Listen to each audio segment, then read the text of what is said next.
주 예수 그리스도 10회. 저번 시간에는 우리가 이제 육신에 대해서 일반적인 사람들의 육신에 대해서 좀, 오늘은 예수님의 육신에 대해서 좀 이야기를 같이 하고 싶습니다. 예수님께서는 왜 하나님께서는 사람으로 태어나셔야 되느냐, 왜 사람의 몸을 입고 오셔야 되느냐, 그 부분을 좀 말씀을 찾아가면서 누가복음 1장 31절 1절부터 34절까지 보라, 네가 네 태에 수태하여 아들을 낳고 그 이름을 예수라 하리라. 그가 크게 되고 가장 높으신 이의 아들이라 불릴 것이요, 주 하나님께서 그의 조상 다윗의 왕자를 그에게 주시리니 그가 영원토록 야곱의 집을 통치하며 그의 왕국이 무궁하리라 하니라. 이에 마리아가 천사에게 이르되, 나는 남자를 알지 못하는데 어찌 이 일이 있으리까 하며.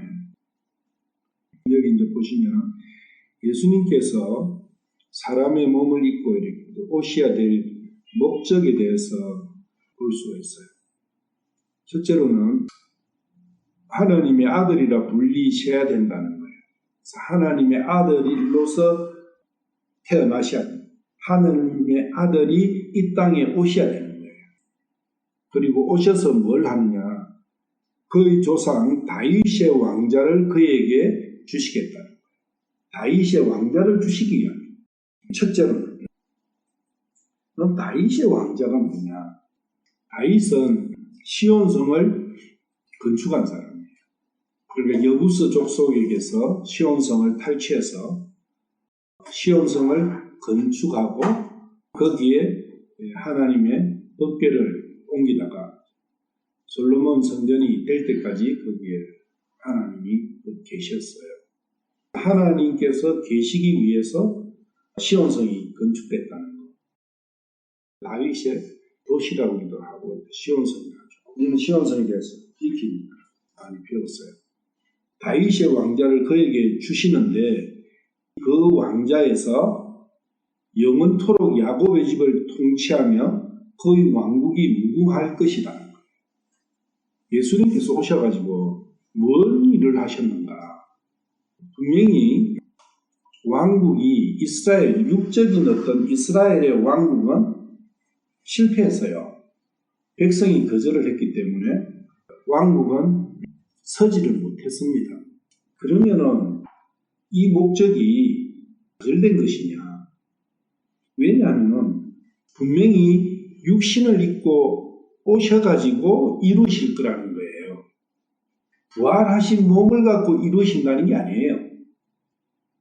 부활한 몸을 입고 오셔가지고 이스라엘을 다시 재건하시고 이스라엘의 왕자에 앉으시는 것은 맞지만 과연 이 말씀이 그것만을 이야기하면은 좀은 문제가 있지 않느냐. 분명히 육신을 입고 오신 그 상태에서 사람과 똑같은 상태로 오신 그 목적이 다윗의 왕자를 그에게 주셔서 영원토록 야곱의 집을 통치하며 그의 왕국이 무궁하실 것이다. 이게 야곱의 집과 그의 왕국이 무궁하다는 것과 다윗의 왕자가 무엇을 뜻하는지, 잃어버린 시온성을 존 번녀는 그걸 영원성이라고 거룩한 전쟁에서 표현을 했어요.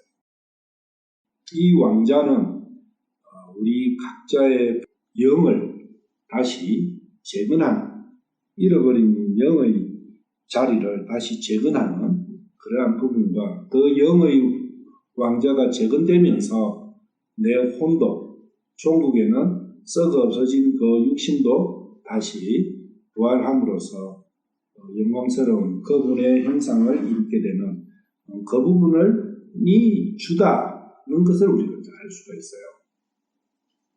35절에 보시면은 천사가 그녀에게 대답하여 이르되, 성령님께서 네게 임하시고 가장 높으신 이의 권능이 너를 덮으시리니 그런즉 또한 네게서 태어날 그 거룩한 것은 하나님의 아들이라 불리리라. 거룩한 것이래요. 거룩한 것. 띵이에요. 띵. 어떤 물건을 뜻합니다. 인칭 대명사가 아니고 거룩한 것이래요.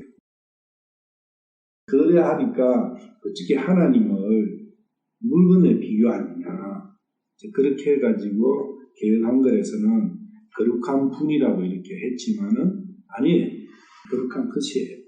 왜 그러느냐. 이 거룩한 것은 니게에서 태어날 거룩한 것은 육신을 이야기하기 때문에 예수님의 육신의 탄생에 대해서 천사가 마리아에게 수태고지를, 이걸 이제 수태고지라고 해요. 이 장면을. 지금 천사하고 마리아가 대화를 하고 있는 거거든요. 가브리엘이죠, 천사는. 마태복음 1장 21절에서 23절. 그녀가 아들을 낳으리니 너는 그의 이름을 예수라 하라.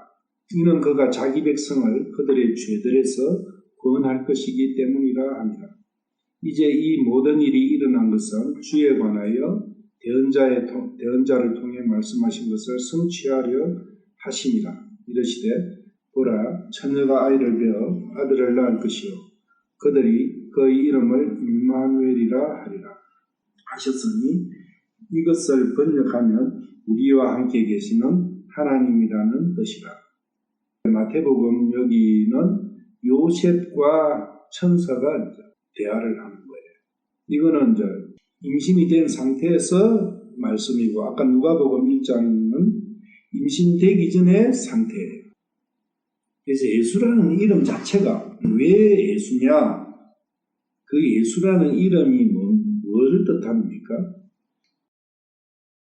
그가 자기 백성을 그 백성들의 각자의 죄들에서 구원할 것이기 때문에 예수라는 이름을 붙여야 된다는 거예요. 예수라는 이름을 붙여야 될 이유가 자기 백성을 그들의 죄들에서 구원할 것이기 때문이에요. 왜 그럴까요? 그럼 예수는 언제 또 있었어요? 여호수아잖아요. 또 스가랴서나 이런 데 보면 대제사장 여호수아가 나옵니다. 여호수아가 예수예요. 헬라어로 예수고 히브리어로 여호수아예요. 예수라는 이름 그 자체가 자기 백성을 그들의 죄들에서 구원할 것이기 때문입니다. 그럼 자기 백성이에요. 그가 자기 백성, 그분의 백성. 그분의 백성은 누가 그분의 백성이 될까요? 그게 유대인에서 한정이 되는 거예요? 아니면 누구를 지칭할까요? 모든 사람이죠. 아담 세대의 모든 사람. 왜 그렇느냐? 그분께서 만드셨으니까. 그분께서 만드셨을 혼을 다 그분이 만드시고 지금도 만들고 계시잖아요. 그분이 백성이죠. 그래서 그 모든 사람에게 믿는 모든, 우리가 요한복음 보면은 믿으면은 모든 사람이 구원받을 수 있잖아요. 선택된 사람이 아니죠. 그리고 이 예수라 하라 이것은 천사가 이름을 가르쳐 줬어요. 예수 이름은 천사가 가르쳐 줬고 23절에 보면은 처녀가 아이를 베어 아들을 낳을 것이요 그들이 그의 이름을 임마누엘이라 하리라. 자, 임마누엘은 누가 붙였어요? 네, 백성들이죠, 백성들. 그래서 임마누엘은 우리와 함께 계시는 하나님이에요. 그분의 백성이 되는 사람은, 될 수 있는 자격을 가진 사람은 아담의 전 세대지만은 그분의 백성이 된 사람은 그분을 왕으로 모신 사람이에요. 그래서 그분을 왕으로 모신 사람들이, 그 사람들은 그분을 임마누엘이라고 부르는 거예요. 왜? 그분은 하나님이라는 걸 믿고 있으니까. 근데 안 믿는 사람들은 어때요? 그분이 백성이 아닌 사람은 안 믿으니까 백성이 안 된 거예요. 그 사람들은 왜, 뭐 때문에 안 믿어요? 저 사람은 사람이지 하나님 아니다, 그 이야기예요.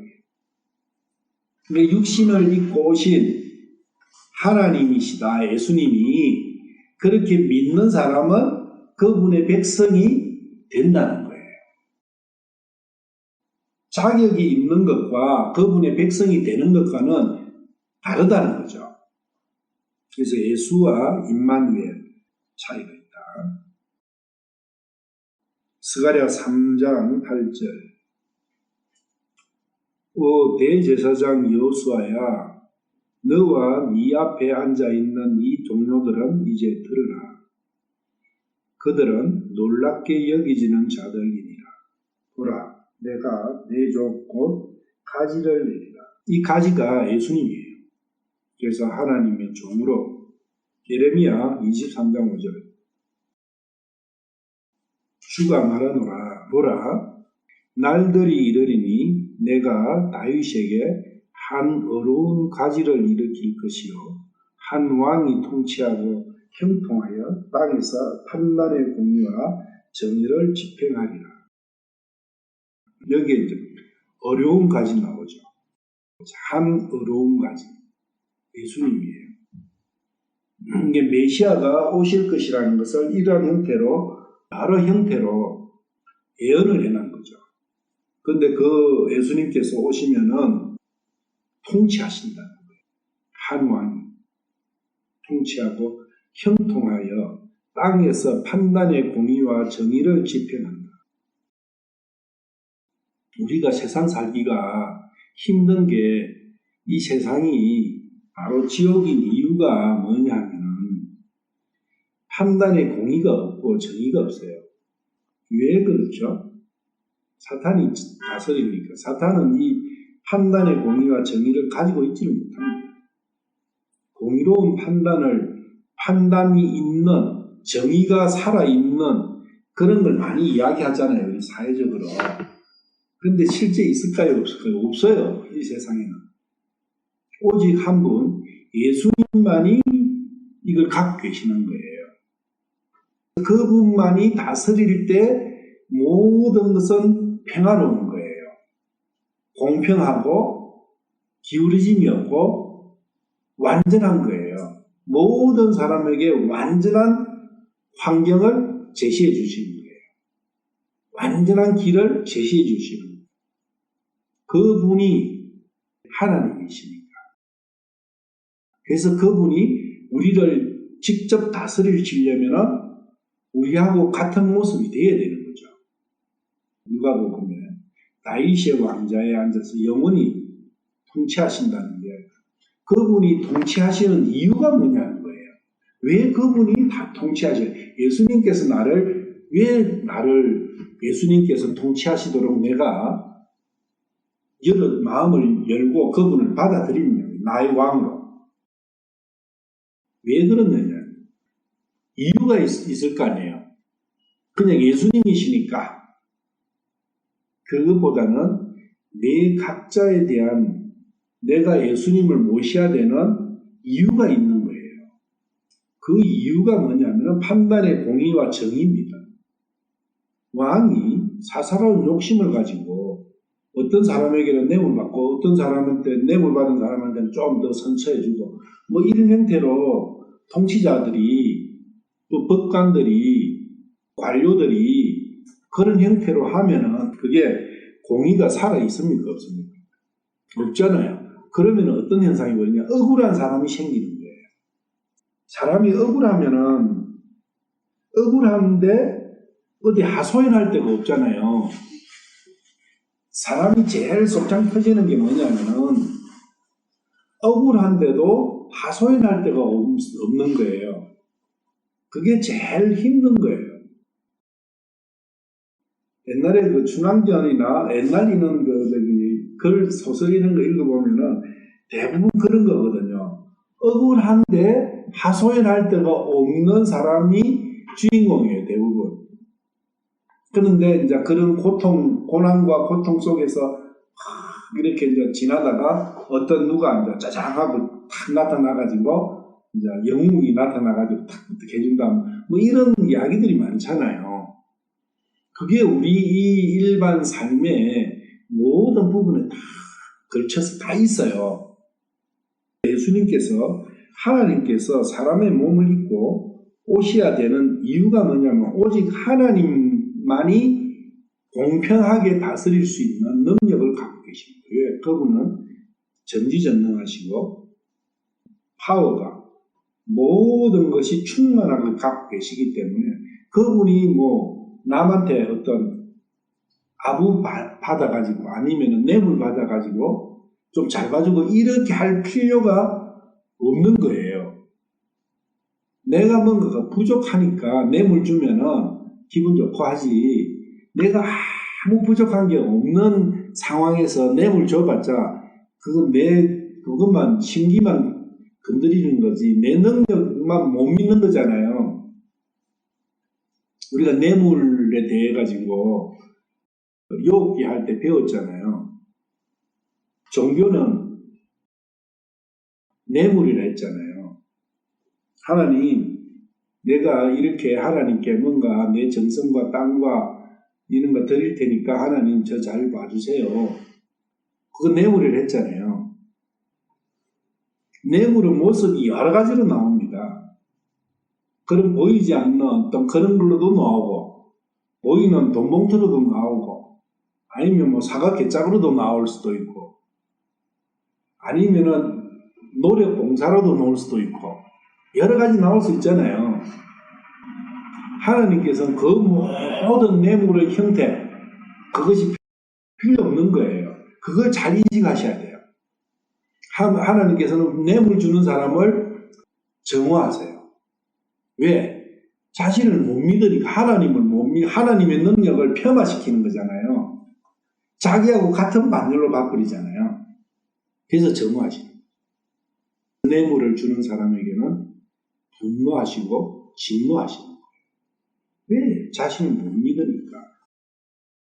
그래서 하나님께는 오직 모든 게 믿음만 필요한 거야. 당신이야말로 모든 걸 갖고 계시고 모든 걸 베풀 수 있는 오직 한 분, 당신 하나님.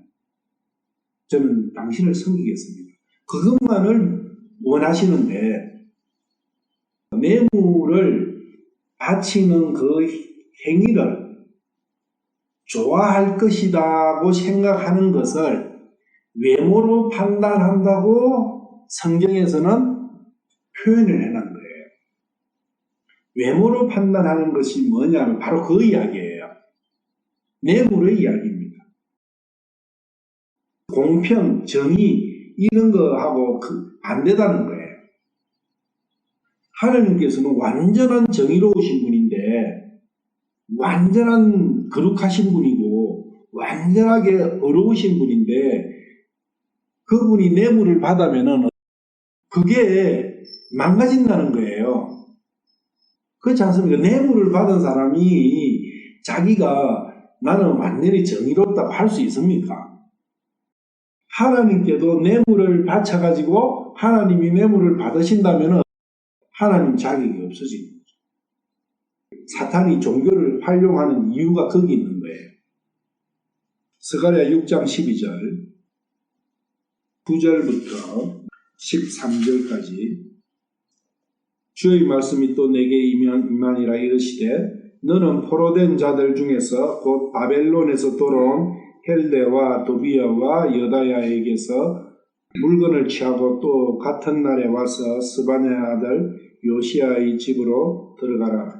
그리고 은과 금을 취해 가늘들을 만들어 요세덱의 아들 대제사장 여호수아의 머리에 그것들을 씌우고 그에게 말하여 이르기를 만군의 주가 이같이 말하여 이르노라. 이름이 가진 사람을 보라. 그가 자기 처소에서 나와 자라나서 주의 성전을 건축하리라.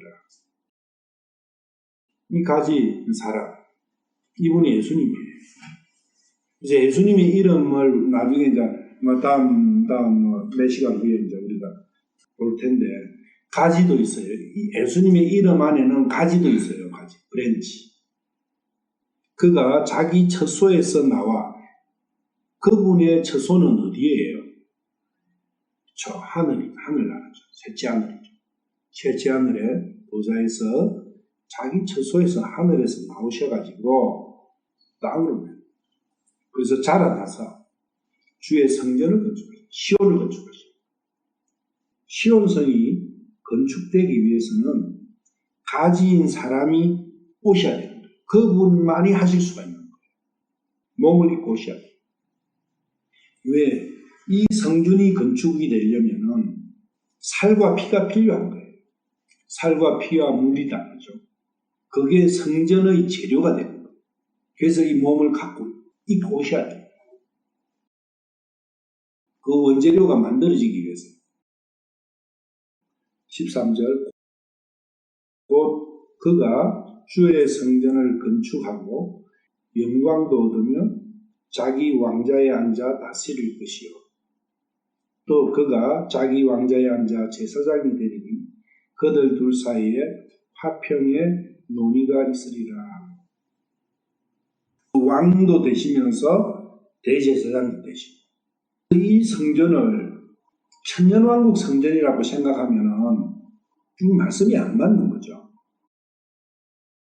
자라나서 주의 성전을 건축하시는 거예요. 가지로서 몸을 입고 계시는 상태에서 천년왕국에서 다스릴 때는 부활한 몸을 입고 오시는 거죠. 그때는 이스라엘의 왕으로서 오시는 것이고 이스라엘의 왕으로 실제 주의 성전이 각 사람의 영 속에서 일어나고 있는 그 부분을 말씀하십니다.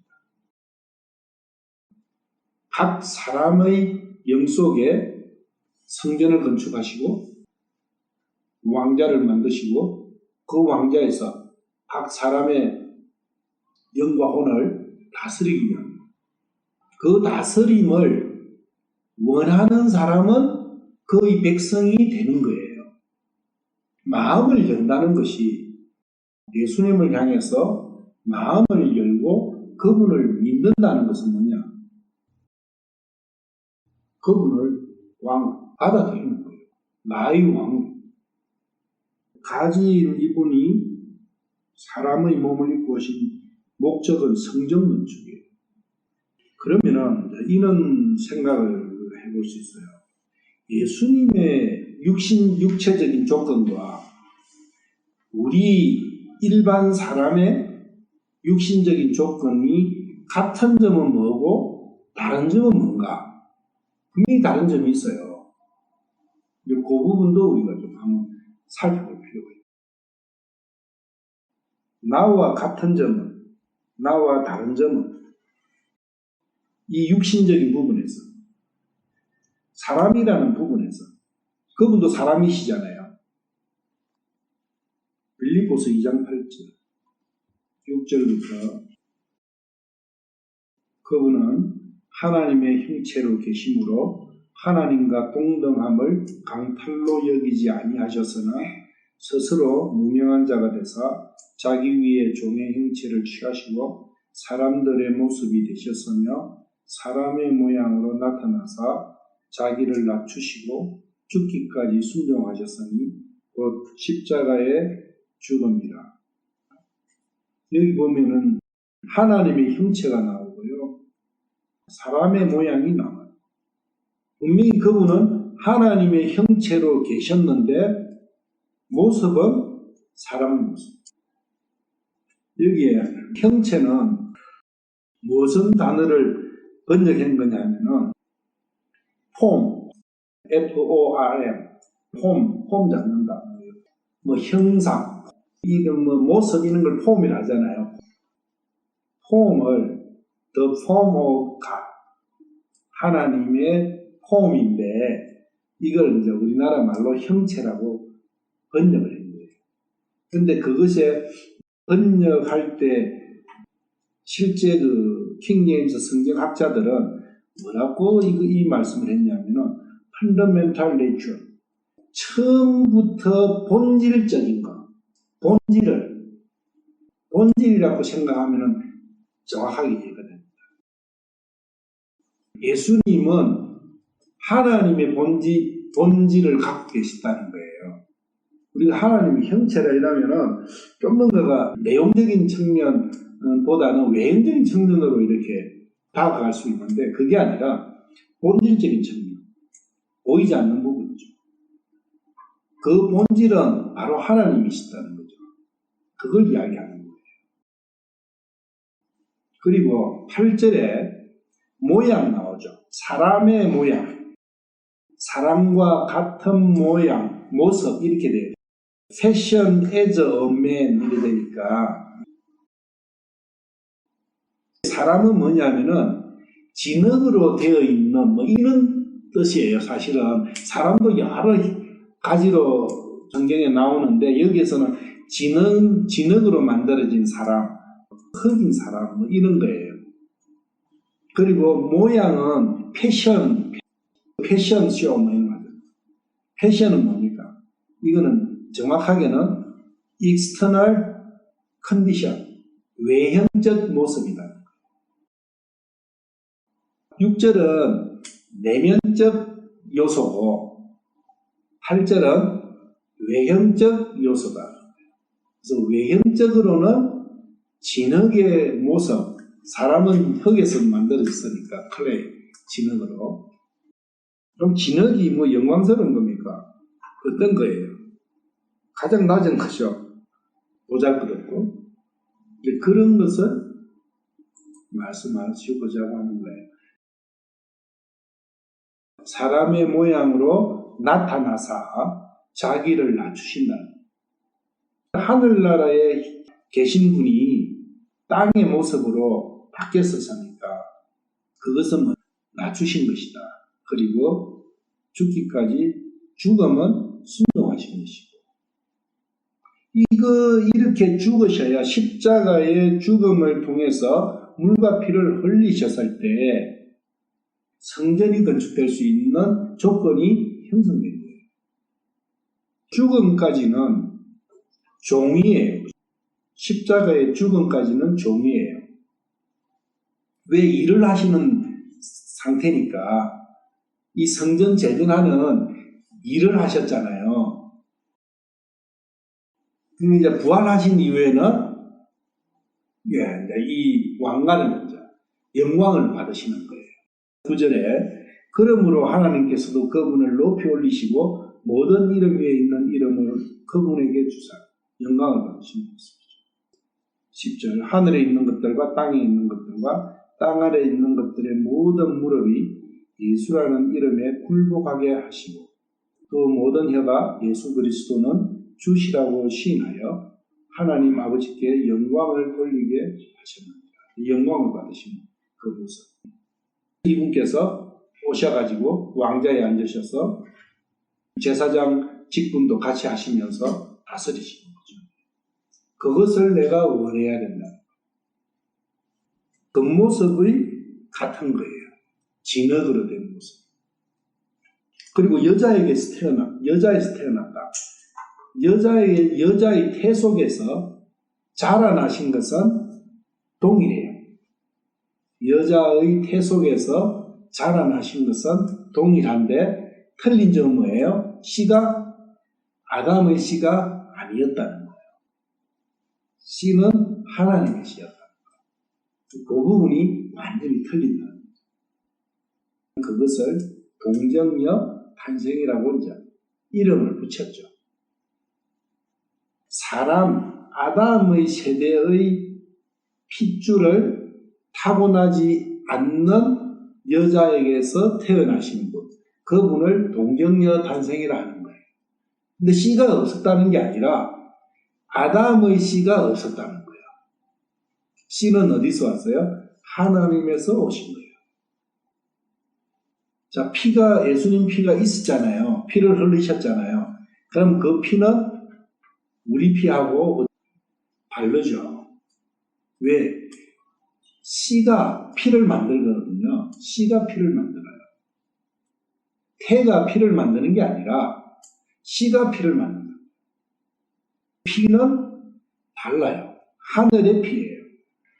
그 피에는 사탄의 독이 안 들어있어요. 그게 틀리다는 거예요. 예수님 안에는 양심이 없으신 거예요. 오직 선함만 있으신 거예요. 그렇지만 하나님의 내면적, 본질적인 하나님이 내면에는 다 계셨기 때문에 모든 판단을 하실 수가 있고 모든 걸 아실 수 있고 그런 능력을 갖고 계시던 거예요. 내면적인 부분에서. 그런데 거기에서 하나님의 능력 부분은 스스로 배격을 하셨어요. 왜? 죽으셔야 되니까. 그리고 연약한 인간의 모든 고통을 스스로 체험하셔야 되기 때문에 그 하나님의 능력을 배격을 하셨어요. 스스로 내려놓으신 거예요. 자기가 취할 수 있었어요. 얼마든지. 그래서 12군단 더 되는 천사를 데려와서 썰을 수도 있다. 그렇지만 사용 안 하신 거예요. 왜? 내 안에 성전을 건축하시는 재료를 이 땅에 쏟아 주셔야 되니까. 거기에 은혜가 있는 거예요. 그분의 무한한 긍휼이 있으신 거예요. 스스로 넣으신 거예요. 빌립보서 2장 6절에 그분은 하나님의 본질적인 걸 다 갖고 계시잖아요. 근데 그것을 사용을 안 하신 거예요. 사용하실 때도 있었어요. 언제? 죽은 자를 살리시고 기적을 일으키실 때. 그러니까 자기 자신을 하나님이라는 것을 나타내시기 위해서 믿을 수 있는 길을 주시기 위해서 우리가 믿어야 되잖아요. 아, 예수님 저분이 하나님이시구나. 그걸 믿을 수 있어야 되잖아요. 믿게 하기 위해서는 뭐가 필요해요? 사인이 필요한 거예요. 그 사인을 주시는 데서는 하나님의 능력을 쓰셨어요. 그런데 자기 자신을 드러내는 데는 안 쓰셨어요. 자기를 위해서는 안 쓰셨다. 오직 자기 백성을 위해서 쓰신 거예요. 그게 우리 하나님, 예수님, 우리의 왕 되시는 그 예수님의 뛰어나신 부분이고 우리가 그분을 모셔야 될 이유인 거예요. 그분은 충분히 다 하실 수 있었어요. 그런데 그렇게 해버리면은 하나님의 능력을 다 쓰셔버리면은 내 안의 성전은 건축이 안 되는 거예요. 십자가에 달리셔야 되는데 누가복음 2장 52절 예수님께서는 지혜와 키가 자라며 하나님과 사람에게 더욱 의를 이루시더라. 자라났어요. 씨에서 자라났을 거 아니에요. 태어나셔가지고도 몸이 어린애에서부터 해가지고 자라났을 거 아니에요. 그런 부분에서는 우리하고 똑같았다. 히브리서 4장 15절 우리에게 계신 대제사장은 그 여호수아 대제사장이죠. 여기서 예수님께서 대제사장이죠. 우리에게 계신 대제사장은 우리의 연약함의 감정을 몸소 느끼지 못하시는 분이 아니에요.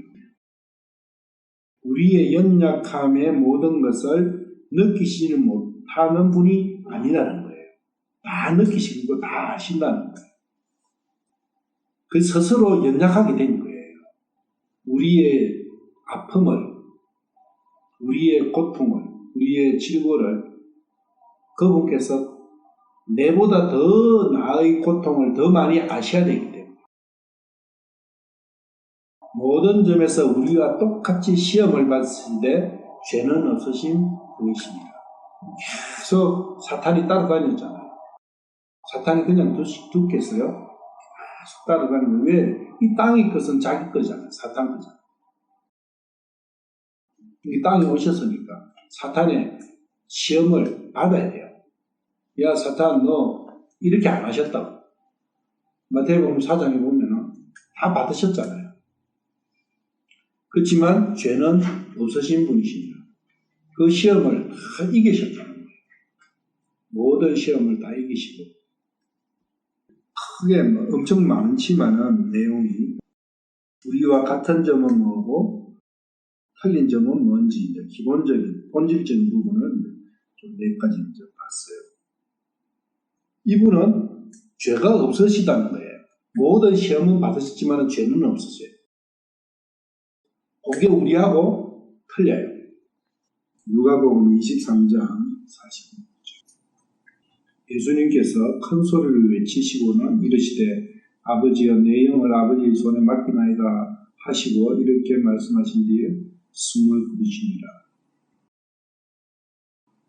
요한복음 10장 18절. 아무도 그것을 내게서 빼앗지 아니하며 내가 스스로 그것을 버리노라. 그것이 뭡니까? 예수님의 생명이죠. 내게는 그것을 버릴 권능도 있고 그것을 다시 취할 권능도 있노라. 나는 이 명령을 내 아버지에게서 받았느니라 하시니. 그래 하시고 누가복음 23장 46절에 아버지여 내 영을 아버지의 손에 맡기나이다. 영을 맡긴다는 것은 영을 내드리는 거잖아요. 영을 내드리기도 하고 취하기도 하고 할 수 있는 분은 하나님 한 분밖에 없는 거예요. 우리 사람은 불가능합니다. 사람은 자기의 생명을 통제할 수가 없어요. 그게 틀립니다. 우리 사람으로서는 스스로 내 생명을 컨트롤이 불가능합니다. 능력이 없어요. 우리 혼을, 내 생명을 예수님께 맡기는 거예요. 내가 내 생명을 좌지우지할 수 있으면 맡길 필요 없잖아요. 베드로전서 2장 23절. 욕을 당하시되 맞대어 욕하지 아니하시고 고난을 당하시되 위협하지 아니하시며 오직 의롭게 심판하시는 분에게 자신을 맡기시고. 세상에 자기 자신의 어떤 생각이나 어떤 세상의 외부적인 이런 환경에 반응을 안 하셨다는 거예요. 욕을 하든 뭘 어떻게 하든 그런 거하고는 아무 상관없이 하나님께서 주신 명령이 있는 거예요. 그 명령만을 수행하시는 거예요. 그래서 예수님께서도 제자들에게 그렇게 부탁을 하셨죠. 내가 본을 보이노라. 마태복음 4장 1절. 그때 예수님께서 성령의 인도를 받아 마귀에게 시험을 받으려 광야로 들어가사 밤낮으로 40일 동안 금식하시고 그 뒤에 줄이시니라. 금식, 그러니까 어떤 음식 안 먹으면은 배고픈 거예요. 예수님도 배고픔을 느끼시는 거예요. 배고픈 그걸 마귀는 잘 알죠. 그러니까 그 시험하는 자가 그분께 나와서 이르되 네가 만일 하나님의 아들이거든 명령하여 이 돌들이 빵이 되게 하라 하거나. 하나님께서는 돌을 빵으로 만드실 수 있습니까? 있어요. 얼마든지 만드실 수 있죠. 그런데 이 돌들을 빵으로 만들어 가지고 예수님께서 드시게 되면은 어떻게 되는 거예요? 육신의 요구잖아요. 배가 고픈 것은 육신이 원하는 거잖아요. 우리가 하는 모든 일과 생각과 정성과 공리와 모든 것은 따지보니까 어떻던가요? 하나부터 그냥 99, 100까지가 다 육신의 명령과 요구에 그냥 순응하는 거잖아요. 그걸 거기에 올인하는 거죠. 근데 예수님께서는 사람이 빵으로만 살 것이 아니에요. 하나님의 입에서 나오는 모든 말씀으로 살 것이라 하였느니라 하시다. 빵을 만드셨다는 내용 없어요. 드셨다는 내용 없어요. 무엇을 위해서 내가 일을 해야 되느냐, 그 이야기예요. 일의 이야기입니다. 일의 이야기. 만약에 예수님께서 빵을 만드셔가지고 그래 내가 정령해볼게 하고 만들어가지고 드시면은 예수님께서도 육신을 위해서 일하신 결과가 되는 거예요. 마귀는 본질은 숨겨요. 항상. 우리가 요한일서에 보면은 육신의 정욕과 안목의 정욕과 인생의 자랑이다. 그 모든 것은 다 세상으로 오고 그거로 인한 것은 다 죄다. 이렇게 이야기하니까 육신의 정욕. 내가 그래 정욕은 아니지. 40일 동안 굶으신 분이 돌 가지고 빵 만들어 드신다 해서 그게 정욕이라고 이야기 되겠어요? 이게요, 디자이어를 정욕으로 해놓은 거예요. 요구예요, 요구. 육신이 요구를 하면은 즉각 반응하는 그 부분이 뭐냐? 사탄이 시험하는 거예요. 그거 저는 거예요. 디자이어는 정욕이 아니에요. 요구지. 육신이 요구하면은 우리는 얼마나 빠른지 몰라요. 거기에 어떤 반응이. 그걸 정욕으로 해놔니까 다 내가 네가 한 거는 정욕은 아니지. 그러니까 전부 다 정당화시켜버리는 거예요. 그러니까 세상에 그냥 묻혀 살도록 육신만 섬기면서 살도록 만들어버려요. 예수님께서는 오직 육신을 공개하는 일을 하신 게 아니라 하나님의 일만을 하신 거예요. 세 가지 하잖아요. 빵 만들어 먹어라. 뛰어내리라. 그리고 나에게 경배해라. 이 세 가지잖아요. 이 세 가지 다가 뭐냐면 육신이 원하는 거예요. 육신이 원하는 거. 우리가 말하는 뭐 욕심을 내고 정욕 이런 거 아니에요. 훨씬 더 일반적인 거라고. 예수님께서는 육신을 위해서는 단 어떤 것도 허락하지 않는 거예요. 왜 그렇게 그것을 성경 기록에 이렇게 하셨겠어요? 우리 보고 교훈으로 보여주시는 거잖아요. 어떻게 보면 시시때때로 그러니까 단 1초도 빈틈없이 이 시험이 계속 오는 거예요. 육신은 요구를 해요. 여러분들 육신의 요구에서 자유로운 시간이 하루에 얼마나 있을까요? 없어요. 잠잘 때도 없어요. 잠을 왜 자죠? 육신이 피곤하니까. 육신의 요구라고요. 다음에 시간 되면은 우리가 세 가지 시험의 내용에 대해서도 봐야 될 필요가 있어요. 마태복음 5장 넘어가서 그래서 예수님께서 오신 목적에 대해서 자기 육신을 섬기러 오신 게 아니라 이 복주를 주시려고 오셨다는 거예요. 3절부터 보면 하늘의 왕국이 그들의 것이기 때문이다. 하늘의 왕국을 주시겠다는 거예요. 그분께서 주셔야 내 것이 되는 거죠. 위로도 주시겠다니 위로해 주시겠다는 거예요. 위로를 받아야 위로받는 것이지 위로 거절해버리면 안 되는 거죠. 땅을 상속받는 것 맞죠. 이 땅을 상속받았을 때 결국은 취하지 않고 멸하지 않는 부활의 몸을 잊게 되는 그 부분이에요. 이 하나님의 유업이잖아요. 상속 유업이잖아요. 결국은 부활한 몸을 입으면은 부활한 몸은 하늘나라에서 온 거잖아요. 이 땅의 것을 이거 클레이, 진흙으로 만든 이것은 필요 없어요. 이게 다 문제 제기가 지금 이게 모든 게 문제잖아요. 이게 너무 연약하다 보니까 그냥 시도 때도 없이 뭔가를 달라달라 하잖아요. 나에게 있어서. 지가 해주는 거 다 아무것도 없으면서. 5장 48절 결론이죠. 그러므로 하늘에 계신 너희 아버지께서 완전하신 것 같이 너희도 완전하라. 완전해지려면 어떻게 하면 되죠? 완전한 분께 같이 결합되면 되는 거예요. 근데 이걸 갖고 내가 완전해지려고 내 독립적으로 완전해지려고 발버둥 치면은 어떻게 되냐면 죄만 더 짓게 돼요. 예수님께서는 그걸 모르시고 너희도 완전해라 이렇게 하셨겠어요.